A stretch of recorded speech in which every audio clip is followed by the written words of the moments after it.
Hello, everybody, and welcome back to the Patreon podcast. This week I wanted to talk about the idea of how and why. And I was recently reading a book called The Shape of Design, which was really interesting. I finished it last night.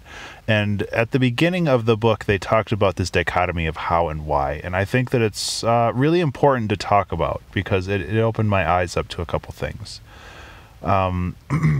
They initially talked about how and why as the concept of teaching, which I found really interesting because, I have the how to use famitracker series, but not necessarily the why you should use famitracker series. And I think that asking how is important, but asking why is more important.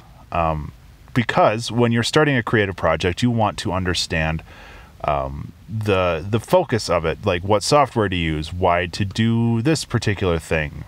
And I think when you're talking about how and why, it's easy to break it down into two sections. The how is the mechanical part of it, the technical part of it, and the why is the creative part of it. So how to use famitracker? This is how you sit down, and this is how you learn to use the software. But why should you use famitracker? Well, this particular project requires a very specific sound, or I want to elicit feelings of retro games through the music that I'm working on. It's the same thing with when I stream, when I talk about music online, or when I talk about music when I'm streaming. I could talk about the how all day, where it's just like, well, if you want things to sound bigger or more open, you can use a reverb or a chorus or something. Or if you want things to sound tighter, you can lower the attack or lower the decay. I'm sorry, it's still early. But either way,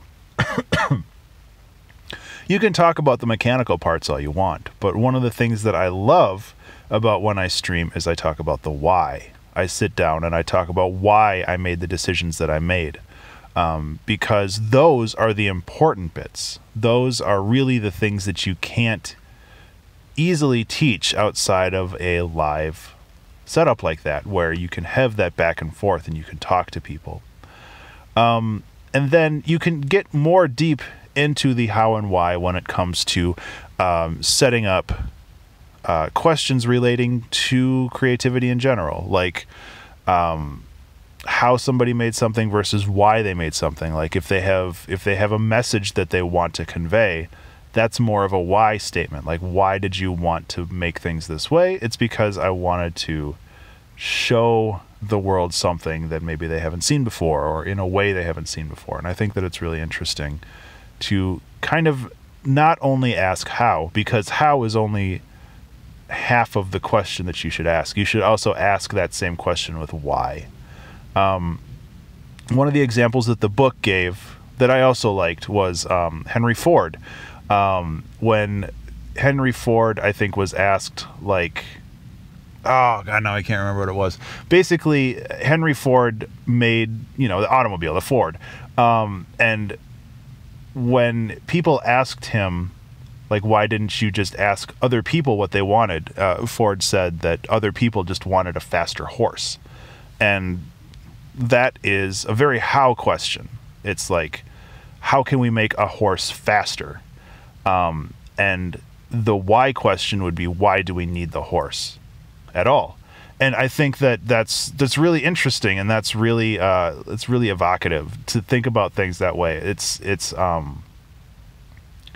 It's something that I'm definitely going to think about a lot more when I revisit some of my projects and some of my things that way, just because there's a lot to think about there. Anyway, that's all I had on this one. Sorry it's a little disjointed. I'm actually kind of tired this morning, but I hope that you have a good day, and thank you so much for listening to this podcast. And thank you so much for being a Patreon supporter. I genuinely appreciate it. And I'll see you in the next one. Be remarkable.